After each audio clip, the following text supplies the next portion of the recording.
Coming up on Global Business, China's wholesale volumes of new energy vehicles rose 33% in July, and we discover what is happening in the world's largest NEV market. Rating agency Fitch downgrades U.S. government debt by one notch, citing a deterioration in governance and a worsening medium-term fiscal position. And the impact from extreme weather continues as heat waves and wildfires hurt European tourism businesses. Hello and welcome to this edition of Global Business on CGTN. I'm Lulu in Beijing. China's central bank has reaffirmed its commitment to supporting the real economy. During a joint work conference with the State Administration of Foreign Exchange, the People's Bank of China emphasized the continuation of a prudent monetary policy aimed at fostering a favorable monetary and financial environment for steady economic growth. Key priorities include scientific and technological innovation, green development, and support for micro, small, and medium-sized enterprises. The PBOC also pledged to reduce financing costs for businesses and residential credit interest rates. Regarding the housing sector, the PBOC plans to lower interest rates and down payment ratios for new mortgages, while guiding banks to adjust rates for existing mortgages. And additionally, the PBOC will extend its loan support plan to ensure the timely completion of housing projects. The central bank also intends to leverage multiple tools to maintain reasonably ample liquidity levels. China's warehousing industry maintained positive growth in July. Data from the China Federation of Logistics and Purchasing showed that China's warehouse storage index rose to 52.2% last month, staying in expansion territory above 50% for the sixth straight month. The organization said that both the orders and the utilization rate of facilities increased during last month. In the meantime, companies remain confident about the industrial development outlook thanks to the support measures released recently to boost the private sector. China's retail sales of passenger cars declined 5% in July from the same period of last year, data from the China Passenger Car Association showed on Wednesday. In the first 7 months of the year, passenger car wholesale shipments stood at almost 13.1 million units, up 6% from the same period of last year. Retail sales of China's new energy passenger cars came in at about 0.65 million units, a year-on-year increase of 33%. Wholesale volumes of NEV passenger cars totaled nearly 0.76 million units, that is up 34% year-on-year. XPeng Motors is an official supplier of the 31st Summer World University Games. A bright yellow XPeng Model P7 escorted the torch rally, and our reporter Li Mengyuan interviewed XPeng CEO to discuss the company's international cooperation and the prospects for new energy automobile industry development.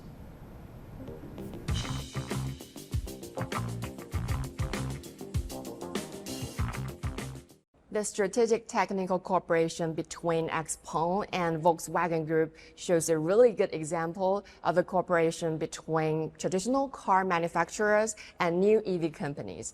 So, what made XPeng stand out as the clear choice for Volkswagen to partner up with? Volkswagen said that they actually wanted to cooperate with a company focused purely on technology. I am glad to see that Volkswagen finally chose XPeng after contacting so many manufacturers since last year. I think that's because XPeng is the best in terms of intelligence and the most in line with Volkswagen's ideas. There are many ways to truly realize globalization, but I think the best way is through technology. The second reason is that whether being a person or running a business, you should keep to your word.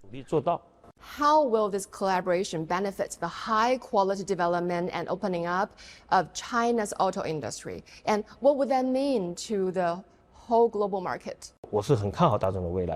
I'm very optimistic about the future of Volkswagen because they are willing to change. At the same time, I also think that we finally have some technologies that make other powerhouses in the world think that you are good. Learning from each other other is something that Chinese entrepreneurs, China's scientific and technological creation, still need to do well over the next few decades. The longer I have been in this high-quality manufacturing industry, the more I feel that we have to change, grow, and win-win together. The world is indeed round. I know you have great international ambitions. So what about your next plan for global expansion? In the second half of this year, we will launch our Go Overseas 2.0 plan. The P7 model, the G9 model will enter several countries in Europe and Israel. We expect to enter dozens of countries next year. Most of them are developed countries. I expect that in 2025, we will introduce China's best self-driving cars to the world to let others know that we not only make cars, but smart and self-driving cars. I think China is one of the best countries in the world to combine high-quality hardware with high-quality software.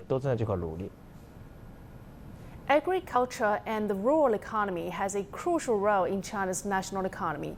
We visit the capital of vegetables in China, that is Shouguang City in Shandong Province, to see the development of modern agriculture. Shouguang City in Shandong Province has the largest vegetable trading center in China, with an annual output of 4.5 million tons of vegetables and 9,000 square kilometers of greenhouses devoted to vegetables. Shouguang has formed a complete industrial system from seed research, planting management, and quality standard verification. Shouguang City in Shandong Province has been named the home of Chinese vegetables. From 1989, the first winter-warm greenhouse was built to the vast area of intelligent solar greenhouse. It shows the highest level of Chinese agriculture modernization.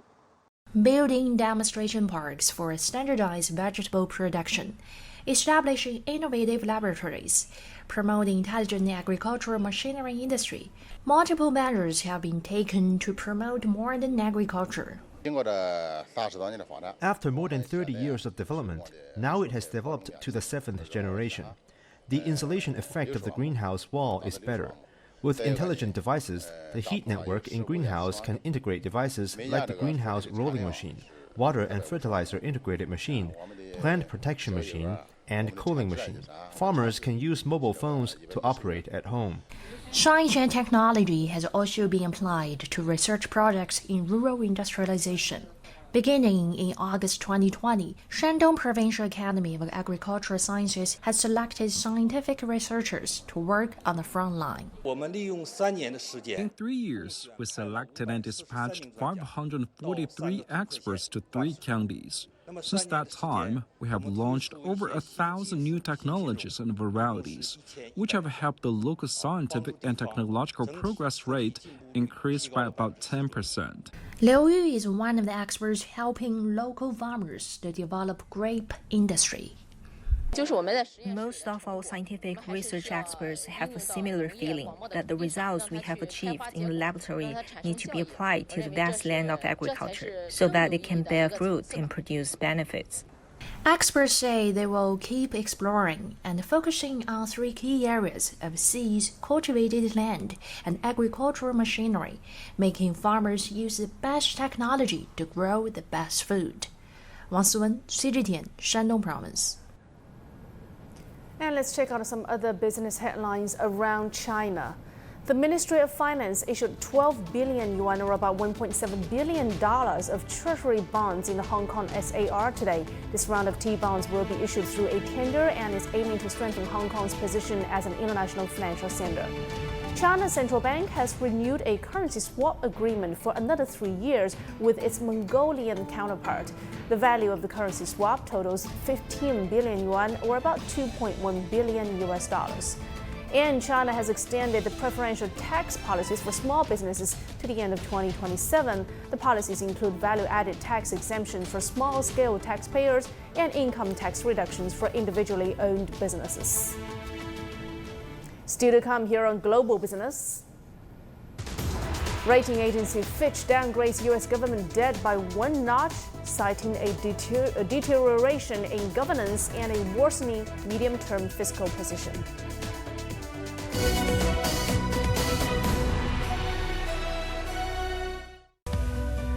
We are all connected across borders, across continents, connected by ideas, a shared humanity.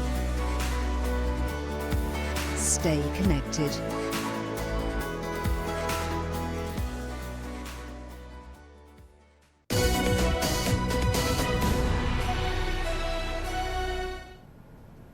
Welcome back.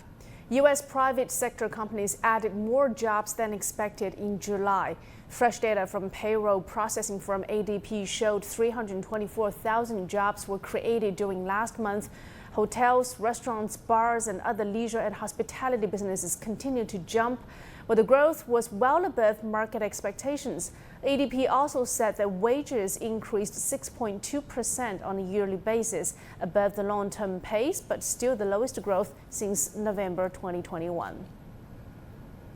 Global ratings agency Fitch on Tuesday downgraded the U.S. government's top credit rating to AA+ from a AAA rate. Well, the downgrade follows a debt ceiling agreement in June that came after months of political risks and ultimately lifted the government's debt ceiling. The major reason for the downgrade cited by Fitch was a steady deterioration in the standards of governance over the last 20 years. Fitch also said a worsening fiscal situation over the next 3 years, as well as a high and growing general government debt burden, contributed to the downgrade. U.S. Treasury Secretary Janet Yellen said that she did not agree with the downgrade and called it arbitrary and based on outdated data. In the meantime, the White House said it strongly disagrees with that decision. It defies reality. And for more insights on the U.S. credit rating downgrading, we're now joined by Mr. Dario Guppy, who's the CEO of WTraders.com. Dario, a long time no see. Good to have you back on the show with us. So let's talk about this. Fitch citing government debt as one of the main reasons behind the downgrading. What is your view on the U.S. government debt issue? It's a welcome touch of reality because the United States' appetite for debt is unconstrained. The ceiling that they set is always meaningless, and there are constant standoffs on the debt ceiling, and this erodes confidence in fiscal management in the United States. But the United States doesn't seem to worry. But the world is less prepared to fund US extravagance and the military adventurism that's developing. Now, Yellen says they're using outdated data, but it's exactly the same data that the Federal Reserve is using. And also, how do you think is a political division contributing to that faltering economic recovery trajectory in America? Well, the markets don't really seem to care about this division. Mm-hmm. They don't care about Trump's rantings or what's happening in the Ukraine. The economy is propped up by protectionist tariffs and protectionist support in things like the CHIPS Act, so the domestic problems are hidden. They believe the economy is not faltering, and the S&P, for instance, the S&P 500 index is rebounding and moving towards new highs. So there's this disconnection between economic reality and what Fitch is seeing. Okay, and now with this downgrading, what is the possible impact from it, short-term and long-term? Well, there will be short-term moves on the dollar, but no change in the underlying secular trend. Now remember, this is the second major agency to downgrade after Standard & Poor's did this about a decade ago. And when they did that, there was no long-term lasting impact. Long-term, it may lift interest rates on debt, but the key to watch will be Standard & Poor's and Moody's if they do the same type of downgrade. If that happens, then we can expect a significant negative market impact, and that means that the rise in the S&P stops. All right, and also, as I mentioned earlier, Janet Yellen called Fitch's move arbitrary. What is your view on the outlook of the U.S. economy? If it's arbitrary, it's arbitrary in the sense of why now? When this could have been done months ago, the situation really hasn't changed. This is a tariff-protected economy, not a competitive economy. It's also protected by the US control of SWIFT settlement and the weaponization of the dollar with sanctions. Now, a tariff-protected economy grows fat and lazy because there is no competition. It hastens economic and political decline. The world is less tolerant now of the American abuse of its privilege to use a reserve currency. All right, great insights. Thank you so much, Dario. That's Mr. Dario Guppi, who is the CEO of GuppiTraders.com. Let's move on to some other corporate news that are making headlines today. Starbucks' quarterly comparable sales fell short of market expectations, coming in at 10% in the third quarter. The demand for its coffee in North America and international markets shows some signs of tapering, despite a sharp rebound in China sales. Hugo Boss lifted its outlook for sales and profit after it reported a 20% increase in second quarter revenues. The company said it has overcome sluggish demand in China and the US after a brand revamp and marketing push. Foxconn said it plans to invest $600 million in two projects in the southern Indian state of Karnataka. The new projects will mainly focus on chip equipment manufacturing and casing components for iPhones. And up next here on Global Business, the impact from extreme weather continues as heat waves and wildfires hurt Europeans' tourism businesses.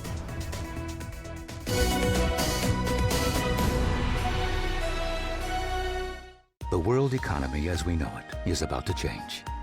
Global Business reports highlight emerging markets, developing countries, and dynamic sectors worldwide.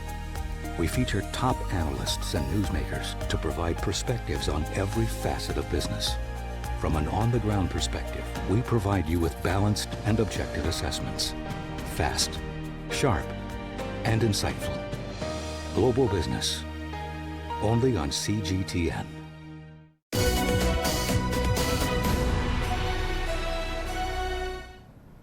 Several rainstorms lashed Beijing, neighboring city Tianjin, and Hebei province. Rescue and recovery efforts are continuing. Our reporters Zhao Yingfei in Beijing and Ning Hong in Zhuozhou have more for us. I'm over here at a bridge on the Yongding River. Now, just below me, the river of Yongding has been repeatedly reported that there was overflooding in the past several days due to the torrential rain. Now, today when we come over here, we can see the water level of the Yongding River has gone down significantly, but the impact really lasts for long. The Mentogou district really has been mostly affected due to this torrential rain. Not only, it has a lot to do with the infrastructure. There's a train that, not only just one train, several trains got trapped when it's trying to enter the central of Beijing. When they're going through the Mentogou district, it got trapped. One of them is the K396. It got trapped in a mountainous area, but it's near a train station. But it got trapped for like 2 days and 2 nights. And this morning we heard good news is that the first batch of 328 passengers have arrived, have been evacuated to the Fengtai railway station. Well, there are evacuations as well as rescue work, rescue team coming from all around the country in almost all the urgency situation like this. So far, what we know is that this morning, 30 evacuation teams have gathered in Beijing, and they are traveling to Zhuozhou in the Hebei district, which is in the southern part, south to Beijing. And though that place is being mostly affected, damaged. We're now in the downtown area of Zhuozhou, and the city is pretty much heavily hit by the flood. And from where I'm standing to the east of this region, most places are running with no phone signal. So we have to move to this place to do this live streaming. And the most affected area is in the economic development zone to the east from here. And it's a pretty large area. We set out a drone to see from above, and we can see that buildings and factories are in water. I've talked to people from this region. They said that the water is as deep as 4 meters, and many people are hiding on the third and fourth floor. And people are pouring in from around the region carrying rubber boats. And over in Japan, a powerful typhoon has killed 1 man, injured several others, and cut power to more than 200,000 households as it slashes at Okinawa. Chris Gilbert has more from Tokyo. Well, it's been a couple of days of warnings, and hundreds of thousands of people have been evacuated. But right now, we're looking at the main event in Okinawa. Typhoon Kanun has arrived near the main city of Naha, bringing those 12-meter waves, the 180 millimeters of torrential rain over the last 24 hours, and of course there's absolutely ferocious winds, gusts up to 230 kilometers per hour, and it is being felt. Some injuries have been reported, mostly people throughout the night and this morning and yesterday evening falling in those strong winds, and there has been one death reported as well, that of a 90-year-old man who passed away in hospital after being rescued from the rubble of his garage, which had collapsed in the strong winds. Officials in Okinawa had said that they were concerned about people not evacuating and staying in some structures which may not be so stable, and that seems to be what has happened here. The typhoon is expected to linger around Okinawa for the rest of the day. Over the next couple of days, it is going to move northwest towards the eastern coast of China, the periphery of the typhoon, licking the coastline just below Shanghai with wind and rain. And on Monday, it is expected to turn back towards Japan, towards the main island of Kyushu and the town of Kagoshima there, which has already experienced torrential flooding and rain over the past few weeks. So just more misery in store for Kyushu as well. For the first time in 4 years, South Korea has raised its hot weather warning to the maximum level. With temperatures soaring over 38 degrees Celsius across parts of the country, the blistering heat is taking its toll on the agricultural sector. Jack Barton reports. The raising of the alarm level, that went to everybody's phone right across the country. The death toll keeps climbing up to 23. A large number of those are rural workers, unfortunately, particularly elderly people who own their own farms. A number of those in the last few days passing away, usually in greenhouses, sort of working in a hothouse in this already very intense weather, on top of the torrential rains that they were only just starting to recover from. And we're hearing of lots of sectors, particularly fruit, apples, watermelons, strawberries, but other crops as well, very, very badly affected. Prices are expected to rise. The government, though, already saying they need to start coming up with a plan. This kind of extreme weather is expected to be normal. Heavy rains followed by heat, years of drought. But the farmers also saying in the last few days, we need to rush this forward. We need to have an agricultural system now that is less dependent on the weather and more insulated from the weather so that agriculture can continue regardless of the conditions. Extreme weather is also affecting the tourism sector. An expert from global NGO Travel Foundation said that rising temperatures will prompt people to avoid some popular travel destinations where countries' economies are heavily reliant on the tourism sector. Take a listen. We did a study with the European Travel Commission and asked if extreme weather conditions were taken into account when the people take a decision to go on a holiday, and only 7% of the people took this into account. So most of the people currently don't do it yet. A study says that if the global temperature would rise by not 1.5 degrees but 4 degrees, then probably there will be an increase in the, let's say, Northern Europe, Middle Europe, and a decrease in Southern Europe up to 10%. And this is really a problem maybe for a lot of Southern European destinations who heavily depend on tourism. It's mostly 20 to 25% of the GDP. Especially for coastal destinations or like small development islands, it's really hard to see that tourism might disappear. Not, I think, because probably the season will change. Our estimation is that there will be a dispersal in time. So probably in the hottest months in the northern part of this world, in July, August, people will no longer go to the south, to the most hottest places, but they might go there more off-season, if they can, of course, because it will also depend on school holidays. When one thinks of the Belt and Road Initiative and Southeast Asia, the image of a traditional village like Wuling is unlikely to come to mind. Nestled in Jinjiang of Chenzhou City, Wuling Village offers a captivating glimpse into the lives of villagers who venture to Southeast Asia in search of livelihoods, only to return and contribute to the growth of their ancestral village. Our reporter Olivia He embarked on a day-long expedition to immerse herself in the rich tapestry of Minnan and Southeast Asian cultures that thrive with the village of Wuling. In Jinjiang Quanzhou City, you'll find a well-preserved traditional village that beautifully blends the ancient buildings of Minnan with its rich cultural heritage. I'm now dressed in Nyongya attire. Now join me on this captivating cultural journey. Nyongyas are the women of the Peranakan, or the Straits-born Chinese in Southeast Asia, where Chinese settlers made their home hundreds of years ago and intermarried with the locals there, creating a beautiful blend of ethnicities. Exploring the village is like stepping back in time to early Southeast Asia.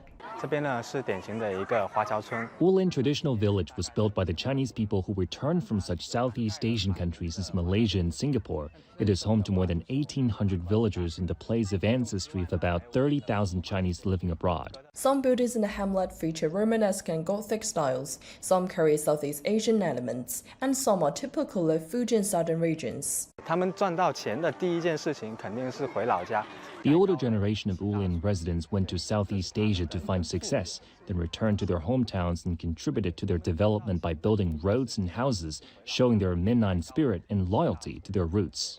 Wulin's advantages are now being leveraged by integrating history and original culture into modern lifestyles. Mr. Chen told me about a pastime among the Minnan community, a delightful combination of watching traditional plays and savoring a cup of tea. Now we're going to venture inside to experience a traditional Minnan play. 走吧，你们经常来这边看戏吗？对，每周都会来。 Puppetry began in Quanzhou in the 17th century and spread throughout China's southern Fujian and Taiwan regions and the broader Southeast Asia. The puppeteer uses gloves to control the puppets, making them perform intricate movements while accompanied by a cappella music. It has been more than 40 years since I started learning puppetry at the age of 10. I perform every day and I'm happy to see that my audience are now getting younger and younger. In addition to visiting historical buildings, trying on Peranakan Nyongya attire and watching traditional operas, visitors can also enjoy a cup of coffee at unique cafes and sample local and foreign delicacies to truly immerse themselves in the vibrant cultures of southern Fujian and Southeast Asia. Olivia He, CGTN, Quanzhou City in Fujian Province. And with that, I'm closing out this edition of Global Business here on CGTN. Thanks for being with us. I'm Lily Lu in Beijing. Bye for now.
This is CGTN, China Global Television Network.